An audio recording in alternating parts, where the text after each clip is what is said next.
Feminism sold us the biggest scam of our generation. They told us we were empowered. But what did we actually get? Burnout, debt, stress, a double life where we work like men and still carry the entire home on our backs.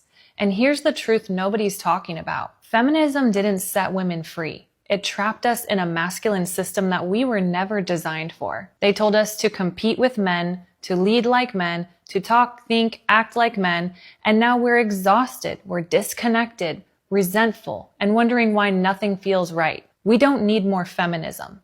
We need to reclaim the femininity that was stolen from us, because that's where a woman's real power has always been. In softness, in harmony, emotional intelligence, intuition, influence, not in becoming a copy of the men we were created to complement.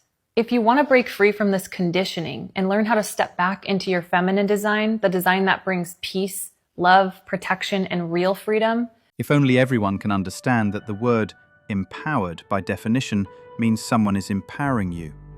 And if women are being empowered, then who is empowering them, if not men?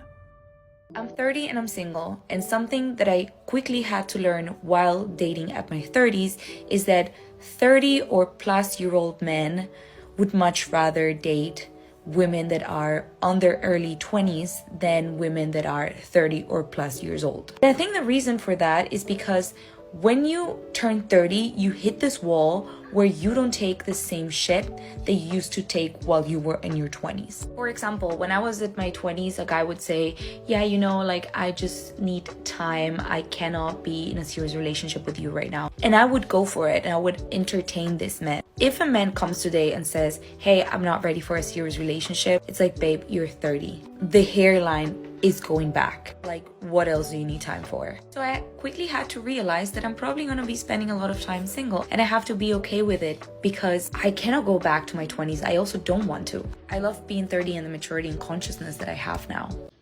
So I just came from a first date, and I'm just gonna sum it up. It went well, right? But how he ended the date is just like, it's not much, but I love food. So this just really spoke to me.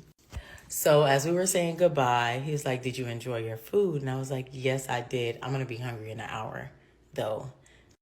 And he's like, okay, I'll send you some food to your house so you won't have to spend your own money. Helping me save money on food already, and you putting food in my belly? That's a love language for me in its own. I'm already in love. So I just came from date number 2, and it just keep getting better. And then he ghosted me. Listen, here's the thing. If you become a divorced mother in your mid to late 30s, I want you to recognize that you are going to witness other women who are similar to you, who are snagging the young bucks, okay? They are robbing the cradle. They're getting the guys who were barely alive when 9/11 happened. And that's all fine and dandy. But I'm here to tell you, as one of those bitches, that it's not all that it's chalked up to be, okay? It's actually not all that great. I mean, my family is harassing me left and right, asking what I'm doing, wondering why I look so old, standing next to this little baby boy. I mean, I got humbled real quick this morning when my mom called and said that she made me an appointment to get Botox so I don't look so old next to him. This is just the reality, ladies, okay? And I don't feel like I even look that old for my age. But listen, when it looks like you could be nursing your son and your new man at the same time, this is a problem. This is a problem, and it's become a problem for me. So I made the decision to start dating again. Are people actually being asked on dates? Because I feel like there's lots of pen pals, but no, like, invites? Like, is that the way to put it? So help me out here. Are people actually going on dates or being asked out? Like, what's going on? I want to talk about being single and wanting to be loved. I'm currently on a trip on my own in Costa Rica, and something really amazing happened to me today. I'm coming towards the end of my trip and I'm getting a little bit in my feels, and I made a video, it's a couple of videos back, talking about rejection and the fact that I started this year experiencing lots of different rejections, both personally and professionally. Some of those were, of course, in the world of dating, and it just made me think, God, is this ever going to happen for me? Now, I talk a lot about being single and being happy, and I think that no one is perpetually happy. No one is happy 100 90% of the time. It's just not possible. However, in general, I'm incredibly happy because I just don't want to settle. I know the kind of relationship that I want, and so I'm willing to hold out for that relationship. However, there are days where I'm just like, oh, I would really like to start that journey now. I would really like to start that journey with somebody.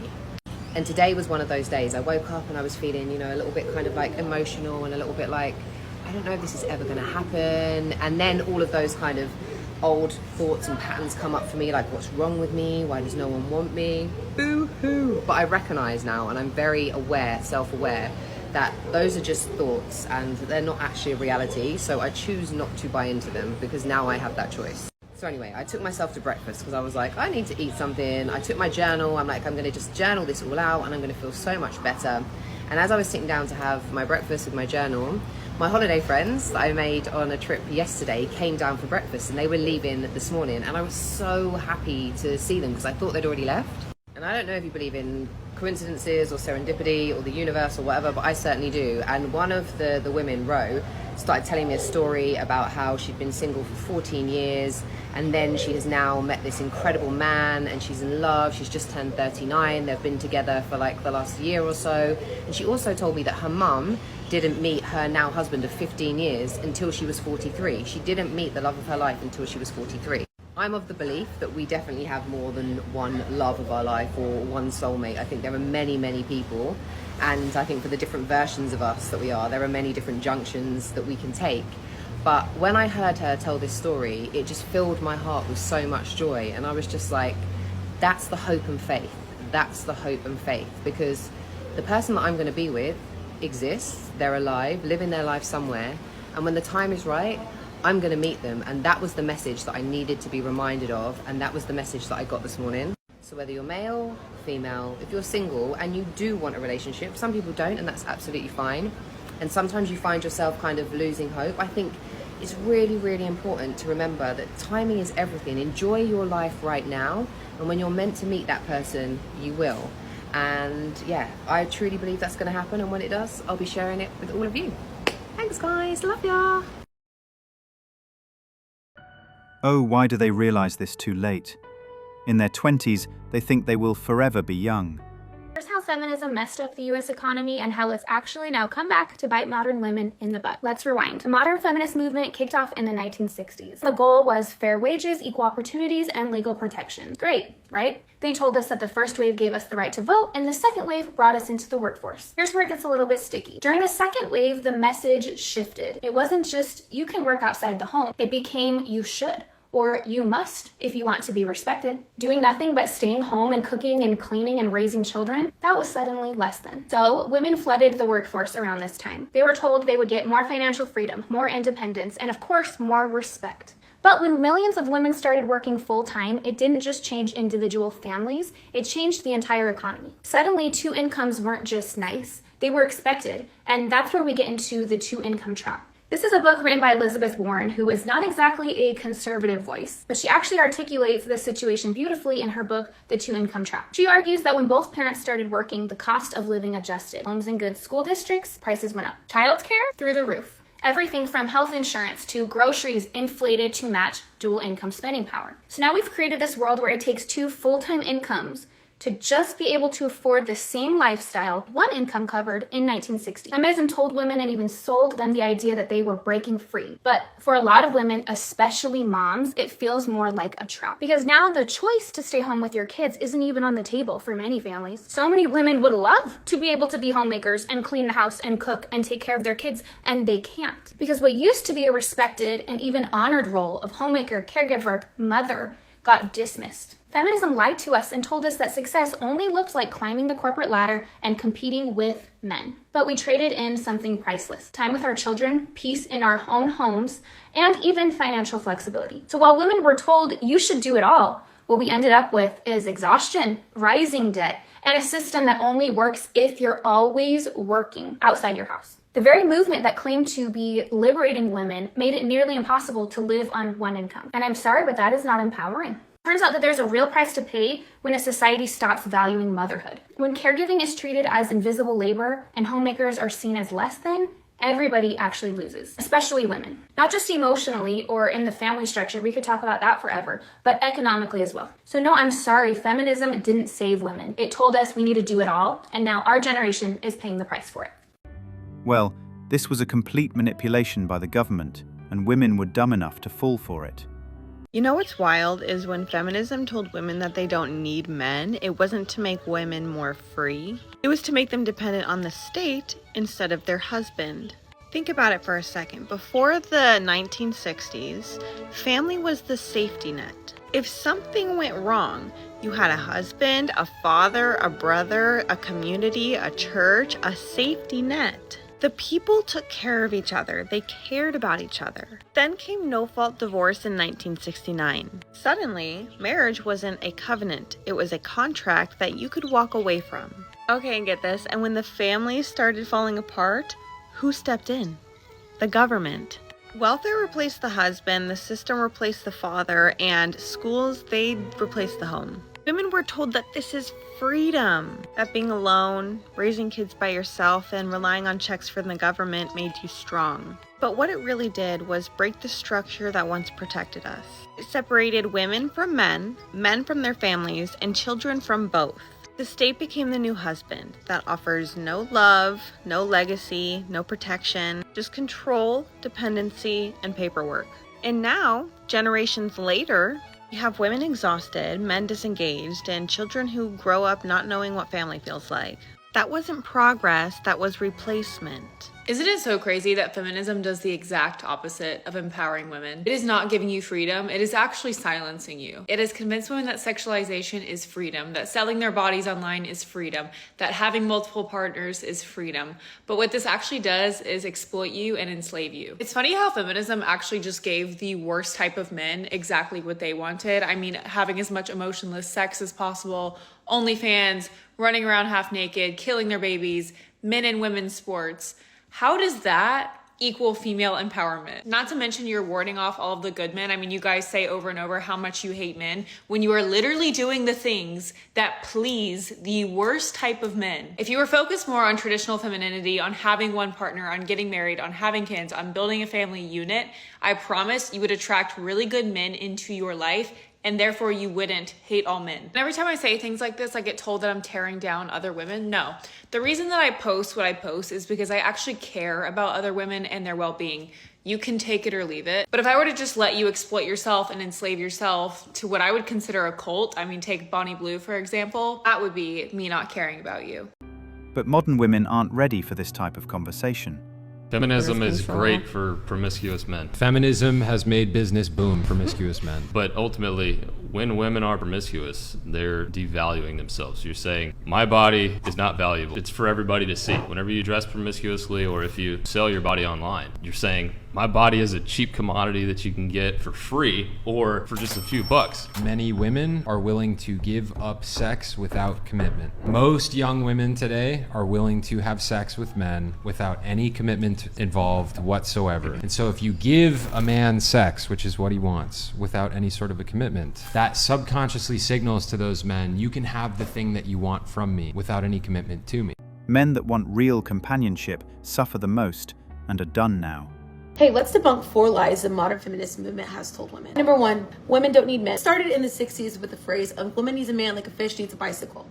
Which biologically, women are wired to depend on men, and men are wired to actually depend on women too.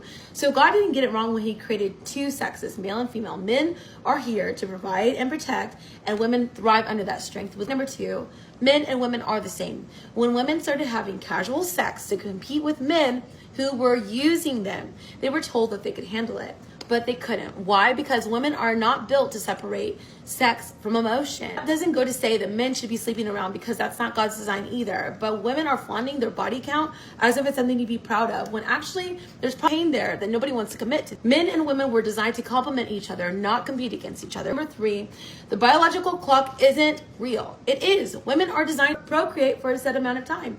And when that time is up, it gets harder to nearly impossible. But culture wants to tell women to delay marriage and prioritize a career. So when she's finally ready, it's often too late, which leads me to my final point, which is a career is more meaningful than marriage and children, which is the biggest lie of all, because work doesn't love you back. Work doesn't build a personal legacy that will outlive you, and won't sit at your bedside when you're sick or hold your hand on your deathbed, and won't tell stories of how you impacted their life. There's no promotion that's going to fill the emptiness of going to bed alone or walking into an empty house. So flip your priorities, and maybe you're going to find what you're searching for all along is God's design, which is marriage and motherhood. You see these 65-year-old women videos going viral where they say, I walked with the feminist. I bought into the argument of being a feminist. Man was an enemy in my life. I'm 65 years old. I've never been married. I have no kids. I will never be able to experience what it is to be married to a man when I was in my 20s. The concept of feminism stole that away from me. Just because I looked at man as the enemy, and he's not. Wait until you find out that feminism wasn't actually about equality, but about getting both parents out of the home, doubling tax revenue, and letting the government raise your children instead of you. Unfortunately, the message of feminism has really been blurred. Of course, I agree with the original feminists saying that they want equality, but unfortunately that has kind of turned into sameness instead of actual true equality. It is almost virtually impossible for women to choose to stay home or for a family to survive off of one income. And it's all because instead of promoting this idea of equality that women should be treated as equals, we have promoted this idea that women should be treated the same as men, and that is not the same thing. Now, because our society and culture has accepted this idea of sameness, that men and women are the same instead of equals, our government, our culture, our society treats women like men, and we wonder why we are treated like absolute crap. There's no maternity leave, there's no benefits, people treat pregnant women horribly, people treat women in general horribly, people treat children horribly, and it's all because of these ideals. Modern feminism has really just turned into this beast that has bit women in the butt, and we are suffering because of it. Instead of valuing women as they are, it turned into women's value being centered around how well they can mimic a man.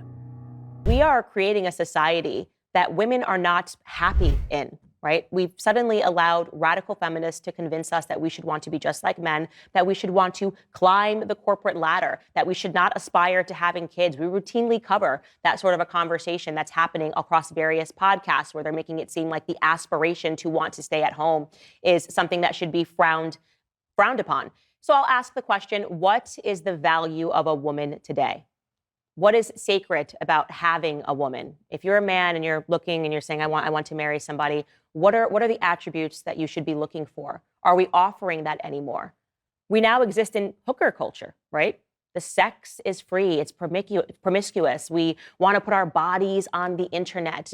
We say that somehow renders us more free, which in my personal opinion, actually, I think it's bondage. When the only way that you can get attention and the only way that you can get people to look at you is by taking off your clothes, it's because you have no substance. Why would I be a feminist when I can just be feminine? Feminist ideology tries to convince women that relying on men is wrong. Bring down the patriarchy. And women actually benefit the most from this patriarchy. Let's let the men lead. Let's let the men go to war, do the tough jobs, work 80 hours a week, and let the ladies get her nails done, learn to cook, learn to sew. There's no pride in being Miss Independent. It's important for everyone, man and woman, to be able to be independent and take care of themselves. But you don't win a trophy because you didn't rely on a man. The feminist ideology is the opposite of femininity. The happiest women I know are in relationships with men. And the most bitter people I know are single girls who are feminists. Any ideology that breeds contempt for an entire race, aka the male race, is not beneficial for you. The feminist ideology tells women to take charge, which literally doesn't let men act as they should, being masculine and manly and leading. So I'm honestly not surprised that a lot of these feminists have had bad experience with men because they probably kneecapped every single thing that made that man masculine. So this is your sign to ditch the feminist movement and embrace femininity instead. This is all there is to be said at the end. Women need to wake up and leave this narrative. Ladies, I know some of y'all just can't wrap your mind around that feminism is the reason for your burnout. Listen up. Yeah, I know. 30 years ago, a family of 4 or 5 could live off of one income comfortably. So let's backtrack. Feminism told women you need independence. You need a career. You need to prove yourself outside of your home. So think about it. Labor supply doubled. Wages kind of stagnated. Meanwhile, the cost of living just shot up. So employers didn't have to pay a single man because it was so common for both people to work now because of feminism. And then everything inflated because society got used to people having 2 incomes. Then women told other women that it was oppressive to be a stay-at-home full-time mother and that you needed to go climb the corporate ladder, you baddie boss babe. So ladies, we fed into the lie. Not only do we have the mother duties and the home duties, we now have a 40-hour work week on top of that. So realistically, what happens from this? You end up being exhausted, stressed, burned out, anxious, depressed. What do some people resort to? Medication. And what happens? The cycle just keeps continuing. And then marriages fail. The family crumbles. So walking away from God's design, this is what we've got. Buckle up, y'all. I'm gonna make somebody not happy say that. Who is contributing to the biggest downfall of this country? Are you ready? I don't think you're ready. It's freaking women. It's freaking women. And you're probably saying to yourself right about now, well, Christina, you're a woman. You're right. I am. And that statement doesn't even offend me, that women are the biggest downfall in our society. So let me explain. The entire feminist movement has literally turned women against men. We want to be treated equal like men. We want to get all the same things that men do. We don't want to be seen as different. We want to say that we can do anything a man can do. But the problem is, you can't do everything a man can do, just like a man can't do everything that you can do. So we're constantly in this pissing battle of who is better, who's more superior, who's better in the workplace, who can make more money, who does the parenting roles better. And when a woman tries so hard to be the masculine when she's supposed to be feminine, you now have disrupted the way it's supposed to be. Marriages are going down the toilet because of feminism. It's not just that, but that's a huge contributing factor. Women are trying to take over the roles that men are set to have, and therefore trying to prove themselves to be better, more superior. I don't need no man. I'm strong and independent. I don't need a man to help me. I don't need any of these things from a man. It's all woman power, empowerment. Now, don't get it twisted. I do believe women should be strong, independent, and be empowered, but not in a pissing competition against men. By you trying to assume that masculine role, you're offsetting the balance in your marriage. You're taking on the role that he's supposed to have, while now, because you're taking on the masculine, you're feminizing him. And the other downfall of this world is feminized men. There's a reason we were created the way we were created. But everybody keeps trying to change up what God's original intention was and what he had in place. Now, the other funny thing is, the women who get upset that I said this are the ones exactly who I'm talking about. The women who agree with what I'm saying, those are the women who are the true women of this society, that what we need to get back to. Husbands, men, they're not our enemies. We have to stop treating them like they are. Women are so hyper-focused on demonizing men, pointing out their flaws and what they do wrong, instead of taking accountability for what they are doing. So now you have the roles reversed, lack of accountability, selfishness. It's a disaster. But the women may be the downfall, but they're not the cause. Feminism causes women to feel that they have to be better than men to prove something. Well, joke's on them now. Thanks for watching Manhood. If you want access to exclusive episodes and want to support the channel, hit that join button and become a member. Don't forget to like, subscribe, and share this video if it hit home. Drop your stories and thoughts in the comments. We read everyone. See you tomorrow.